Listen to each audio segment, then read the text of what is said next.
Tamara, welcome and come to the stage, please. Join us. Thank you. Thanks very much. So you had been in Mendoza. When did you arrive to our? Well, first, let's start. It's your first time in Buenos Aires, in Argentina? It is, yeah. When did you arrive? I arrived in Argentina on Monday. Yeah, Last Monday. Last Monday. So you went straight to Mendoza? Mm-hmm. Yes, that's where Eventios is. The headquarters is in Mendoza. Yes. So what did you find there? Well, first the team. How about the team? The team is amazing. There are a bunch of them here today. They're really fantastic.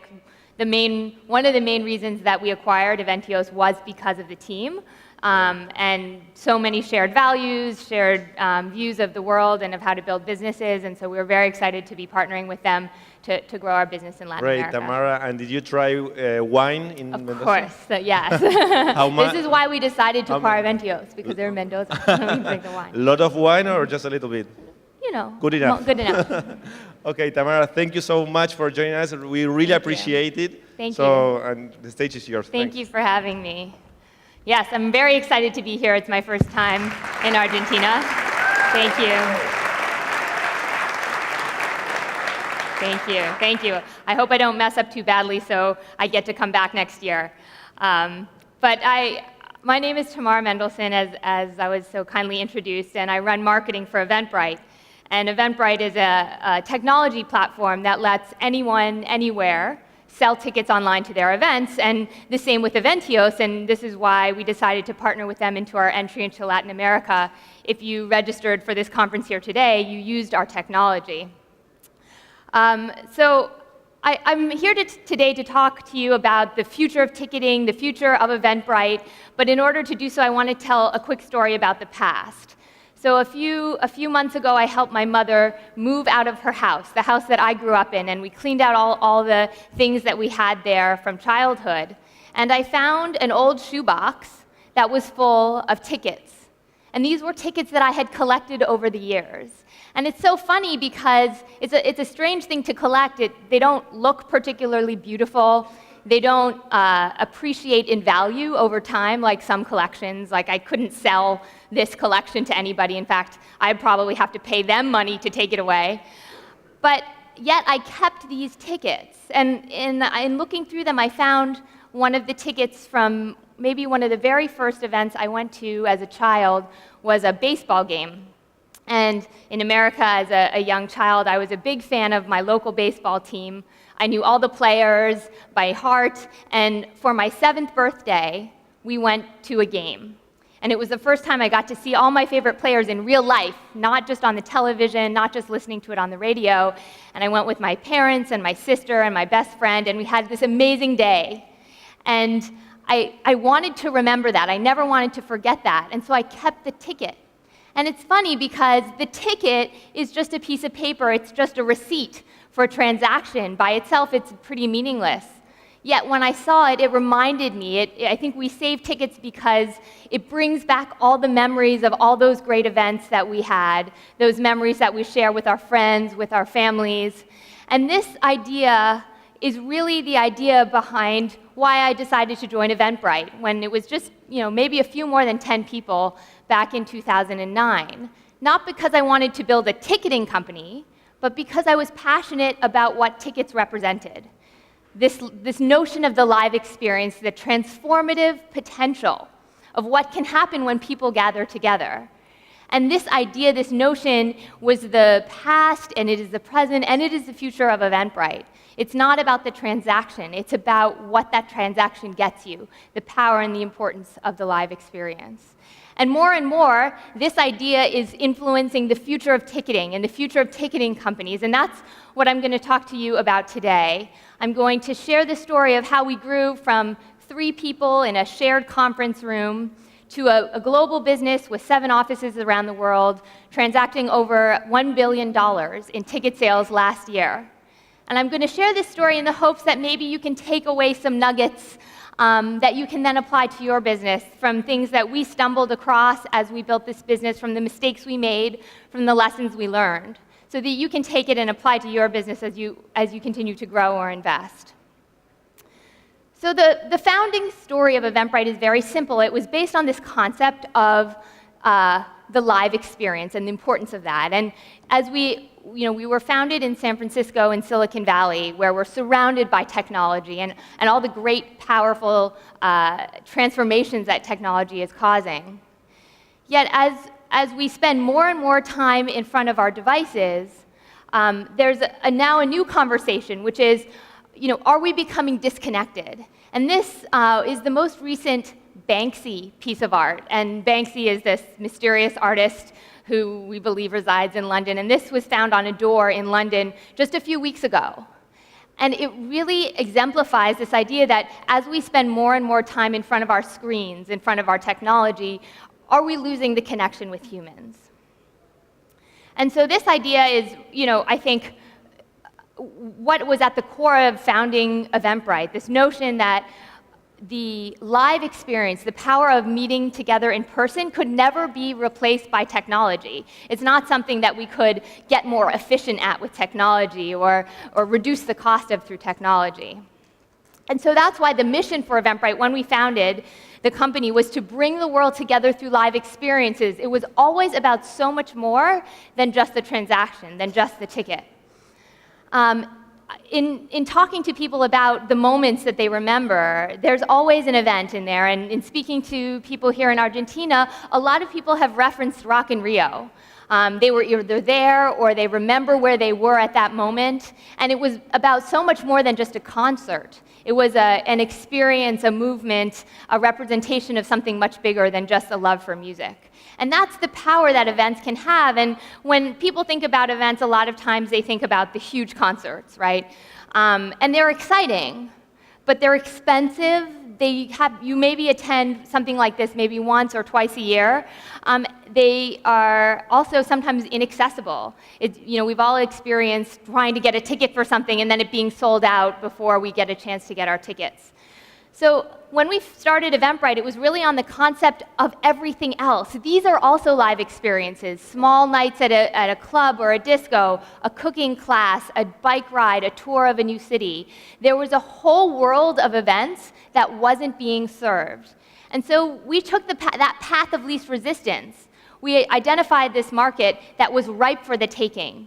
There was no technology solution for the smaller events. If you were, a huge concert in a city stadium, you could use one of the traditional ticketing providers because the cost made sense. You were going to make that much money for your event. But for smaller events, you really had no solution. And when we started Eventbrite, we went out to try to figure out who our competitors were, what was our competitive landscape. And we found that our competition was email, cash at the door, and Excel spreadsheets. And so how do you compete against a world that hasn't been disrupted by technology? And this became the challenge and the exciting one that we decided to tackle. And so as a result, there is a huge breadth of events on Eventbrite today. While we started in the long tail, we've been pulled upstream to bigger and bigger events. We ticketed the VIP experience for Justin Bieber here in Latin America. But then we also ticket hundreds of small classes around Argentina, around Brazil. Chef Pedro Lambertini uses us for his classes to collect registrations. And LandPass and a bunch of other organizations who organize these runs, these endurance events, use Eventbrite. And so we didn't really do it on purpose. In hindsight, it makes a lot of sense. But we built a technology that could be used by anyone, anywhere, for any type of event.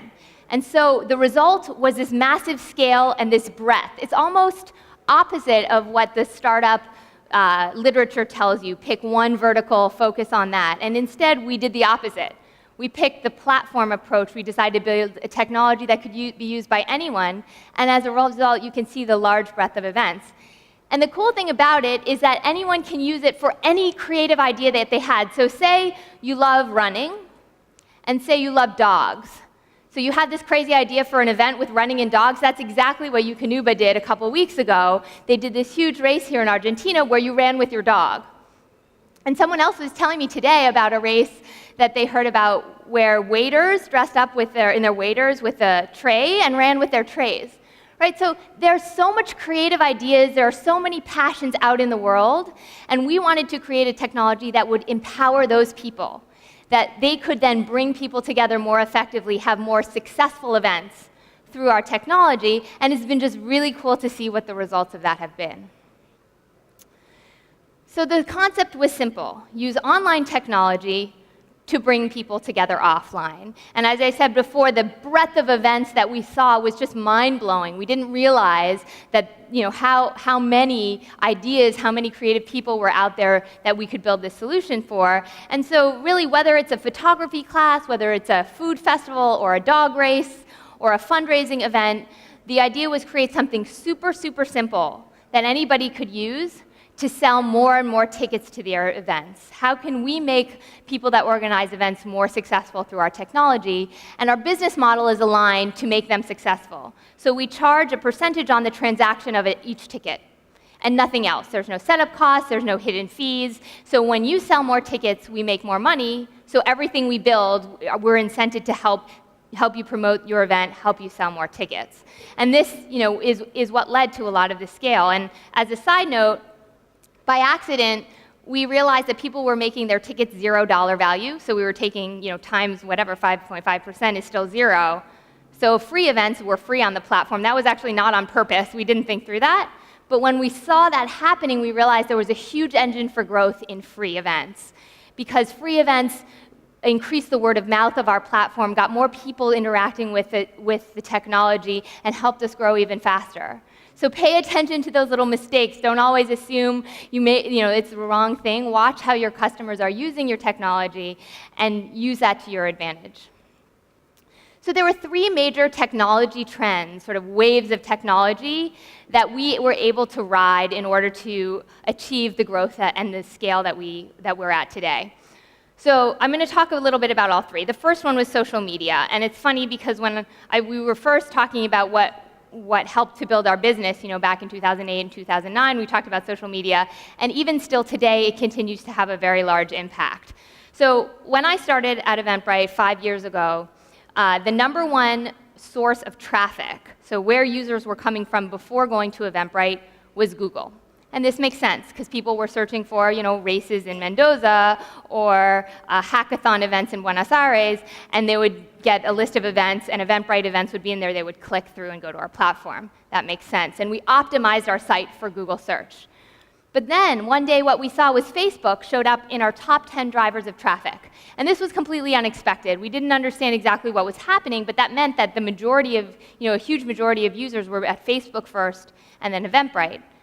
And when we looked into what was happening, we found that people were sharing their events on Facebook to reach a broader audience. And if I discovered something really interesting on Eventbrite, I would share it on Facebook and say, who else wants to come with me to this event?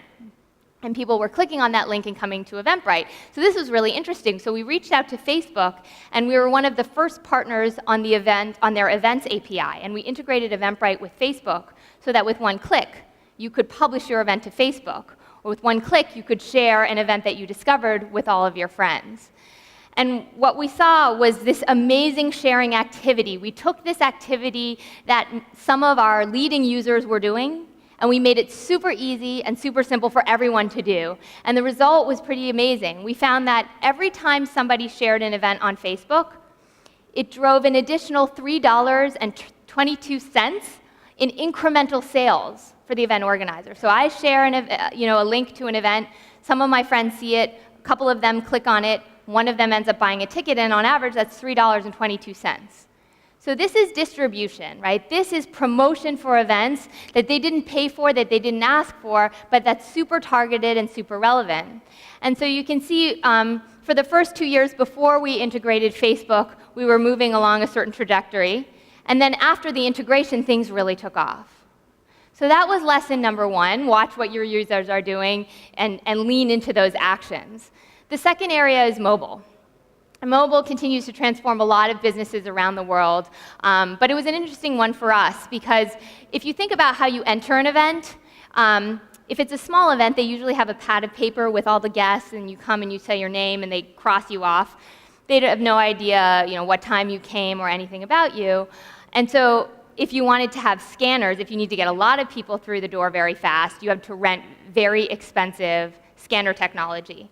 And so what we looked at was more and more people were having smartphones just in their pockets. And if we could turn every smartphone into a scanner, then everyone would have access to this really amazing technology that would tell them not only did the person come or not, but what time did they show up. And so event organizers could get a lot smarter about how they put volunteers at their door, or how many lines would they need at different hours of the event to make sure that people could get through very smoothly. And right now, on average, we scan in over 125,000 tickets every week through our app. So we created a little mobile app that when you open it on your phone, turns your phone into a scanner. The second thing we did was created an app for tablets. So again, tablets are another device that's pretty proliferated today. And to buy expensive box office technology is pretty inaccessible for most events. But if you have a tablet and you can download a free app, all of a sudden you have a box office. You have a point of sale. And in the past, when people came to your event without having bought a ticket in advance, you would have no idea who they were. You would have no way to reach them again for your next event. They were essentially ghosts, right? All you had was the 5 pesos or 10 pesos to say, oh, they came in. But now with this, we call it at the door because you use it at the door of your event, we enable organizers to collect information about their attendees, be able to take credit card, get people through more quickly, and be able to reach them and re-engage and form a relationship with them after the event. The third trend I want to talk about is big data. So data is an interesting one. If you think about organizations like Amazon, Pandora, Spotify, or Netflix, all of these systems use their customer data to make recommendations, to help you find things, to help you discover, right? And whether Amazon says, people like you also liked this, or on Spotify they might recommend a new artist, or Netflix as well. Here's a TV series, here's a video, a movie that you might like, that we think you'll like based on your purchase history. So we're doing the same thing, based on your interests, because we know not one person is so one-dimensional that they only like music, or they only like conferences, or they only run races, right? We are multidimensional in nature. We have a lot of interests, a lot of passions, and if Eventbrite can get very smart about what it is you like to do, we can help you find more things. We can help you discover new ways to get out and have more experiences and create more shared memories. So these were the 3 technology trends along the way. They were, these big waves that we were able to capitalize on. When you find these huge technology trends, if you can find a way to ride them, to build off of their momentum as well, they will only help your business. So for us, it was social media, it was the mobile growth, everybody having a device in their hand, in their pocket, and finally the massive terabytes and terabytes of data that we have that help us understand what your interests are, what your passions are, and what you might like to do. So speaking of big waves, I actually last weekend came from the Hangout Music Festival. And the Hangout Music Festival is 40,000 people on the beach in the south of the United States. And this is one of our largest events. And I think it's been interesting because when we started the company, and for the first few years of the company, we were very focused on the long tail, on the small event organizer, empowering someone who previously had no access to technology to make their events better. And we very much focused on building a platform that they could use, that could make them more successful. But over time, we've been pulled into bigger and bigger events. People always have asked us, so are you here to compete against Ticket Tech? Are you here to compete against Ticketmaster? And the answer was always no. We're going after a different market, an underserved market, an untapped market, where there's much less competition and friction. But over time, we've been pulled into these bigger events, and it's caused us to really think about who we are as a company and what we want to do. Because it's very, very easy with like one large customer or a handful of large customers that you get bogged down, especially as a small team, building things just for that customer. And what you don't do is build things that will help the whole platform and will help you scale and grow a lot faster. And so many points along the way in our journey, we've had to stop and think and say, okay, what are we trying to build here? What are we trying to do? What's the ultimate goal? And if the goal is really to ticket events around the world and to have a platform with such great scale and momentum that even the smallest events can continue to use, then we have to focus on building the things that are going to help achieve that goal, and not just spend 6 months building one feature for one customer. And this is an important point as you think about your business and who your customers are and what you're trying to achieve and how you make those really hard decisions. Because at some points we had to turn away some very big deals, some very big events, because we said, okay, we're not ready to serve them yet. And if we build just for one customer, then we aren't building for everyone else. And so I think, it was unintended. We didn't think we were going to come across these challenges, but it's absolutely a very real decision that has to be made, especially when there's very large chunk of revenue sitting on the table for your taking. But I think the fact that we've stayed true to the course, to the fact that we build things that can be leveraged by everyone, anywhere, any size of event, any type of event, is what has really led to our success. The second thing is, with big events, if you're not ready for them, ticketing is really interesting because in essence it's e-commerce, right? And if you think about most e-commerce sites, the traffic is fairly steady. It goes up right around Christmas when everyone's buying their Christmas gifts. But overall, it's relatively manageable. But with ticketing, you get crazy spikes like this. This is like one of our database servers just from last week or 2 weeks ago when we had a huge on sale. So when tickets go on sale, if they're in very high demand, so this event had 5,000 tickets, but there were about 20,000 people that wanted them, all of a sudden you get a huge surge in demand for your servers, for your technology, and so you have to be prepared for that. And this is also one of the reasons why we didn't want to jump too quickly into bigger and bigger events without first building the foundation. So taking the time to think through, okay, as we move up market, as we get pulled into a different customer base, what are the requirements of that customer base, and how can we make sure that we're equipped to handle it? Because an event like this could take down our technology, and then it's not just that one event that suffers, but it's all events on the platform that suffer. So again, it's thinking through what are the consequences of picking new markets to move into. Are we ready?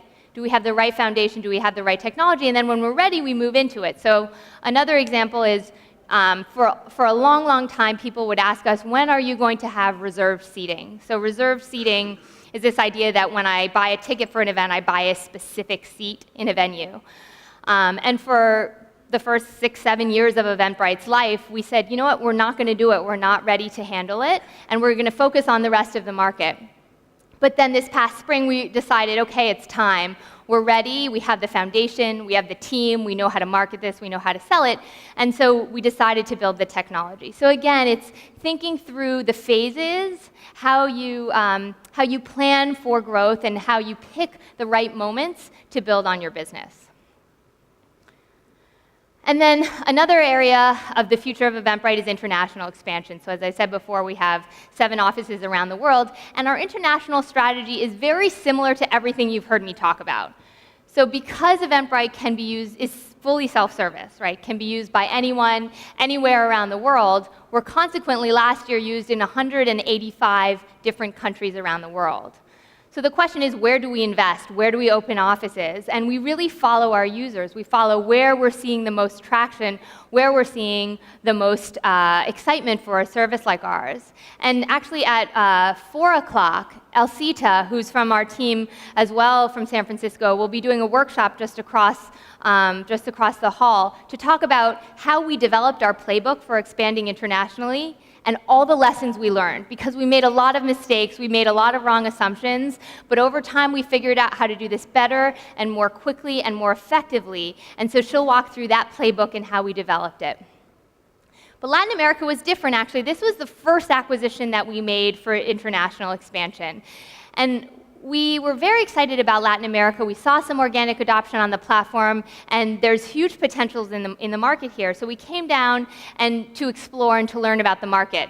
And while we were here, we came across an Argentinian company called Eventios. And we met their founders, and we fell in love. It was like a match made in heaven. It wasn't just the technology was super cool, it's that the people were like us. We shared a common vision of the world. We shared a common perspective, a common approach to building business, and we realized that it would actually be fairly easy to bring our 2 companies together. And instead of starting from scratch in this market, we could start with a team on the ground and local market understanding that we already had. And that has been hugely successful for us in just the few short months that we've been integrating. The team here really runs their business like their own business, and they have the freedom and the autonomy to do the things that are right for the local market. And so it's been really exciting to see the trajectory of the business here in Argentina and of their office in Brazil as well. So what's the future besides geographic expansion for us? It really comes back to this idea that it's about much more than the ticket. It's always about much more than tickets. It's about the events, about the live experience. And ticketing companies more and more are thinking about this. It's about thinking about how you help people discover things to do. Because by helping people discover things to do, you're giving them access to new, maybe amazing experiences. You're also helping event organizers sell more tickets. It's about thinking, how do we tap into that anticipation of an event? One of the most exciting times of an event is before you go, when you think about all the exciting things that are going to happen. And so how can we build technology and services that help people share that excitement, that help build buzz, that help build awareness for events in advance? Also at the event, I think this is a huge area of potential for ticketing companies. If you think about where you are today and where you're sitting, who knows who else in this audience would be good for you to connect with? Who knows what other speakers today could potentially transform the trajectory of your business? If you had technology that could help predict that, it could be incredibly powerful. And then finally, post-event.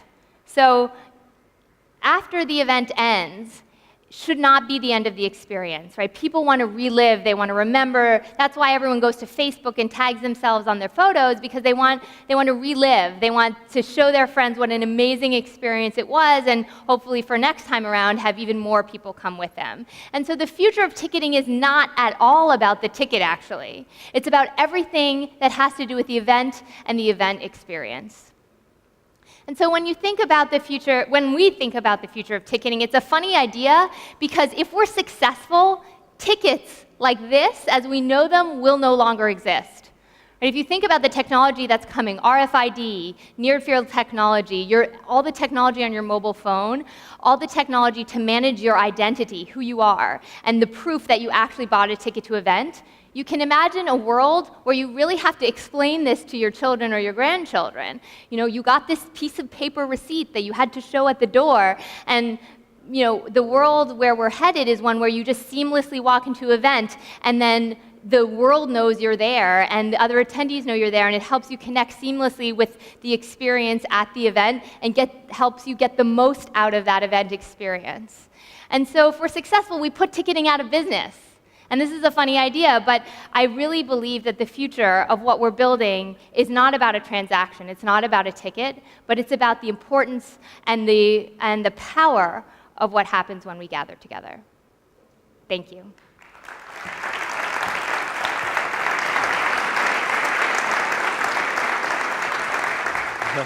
Thank you so much, Tamara. Yeah, thank you. Questions from the audience or via Twitter?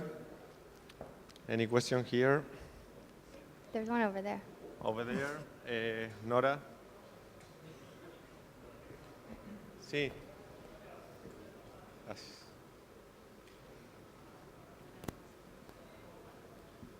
Hello, my name is Paulo. Seems that you have like two different target audiences. The people that organize the events and the people that attend. Yeah. What can you tell us about the different kind of user acquisition strategies for both of them? It's a really interesting concept. So today we talk about our business as a marketplace, right? And a marketplace is simply a place where buyers and sellers come together. But when we started Eventbrite, we didn't think of it as a marketplace. We thought of it as a software as a service tool, as a website for event organizers. And event organizers' customers were attendees. And so we were one step removed from attendees. So in the first 4 years of my time at Eventbrite, we were very focused on acquiring just the organizers. And organizers are actually, they're hard to acquire, but in the US, there wasn't one place that all organizers went for information on how to organize events. And since we were targeting the long tail, since we were targeting the non-professional necessarily organizers in the very beginning, the strategy was to focus on becoming a thought leader, becoming the destination for people to go to learn about how to host a good event. And that's how we reached organizers in the beginning. The attendee side is also very fascinating, and this is just the beginning for us as we really start to create the marketplace. And the idea is to create the brand connection between going out and having experiences with Eventbrite. So when you're bored at home or you're thinking, what am I going to do next weekend, you don't go to Facebook to just like entertain yourself. Instead, you think, well, how can I get out of the house? What experiences can I have? And that's the connection we're trying to build now to then trigger people to actually come to Eventbrite to look for things to do. Okay, Thanks. we have another question here. Thanks, Tamara. Is it the plan to start competing with companies such as Ticketek? Because there's a lot of space to improve their value proposition. Yeah, so as I mentioned before, the initial idea of Eventbrite and of Eventios was not to compete against companies like Ticketek, was to go below them in the market that was underserved, right? Ticketek would never service a small, 20-person meetup because it didn't make economic sense. It didn't make business sense for them. But it did for us. And so we created a solution that could serve that market. But like with the Hangout Music Festival, we've been pulled upstream to bigger and bigger events that want to take advantage of the social media integration, of the data visibility, of all the innovation that we're bringing to entry management. And so more and more we're finding ourselves competing against the bigger players, even though we did not intend to do so.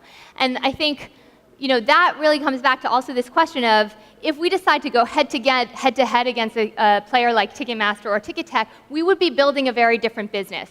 We would be making very different business decisions.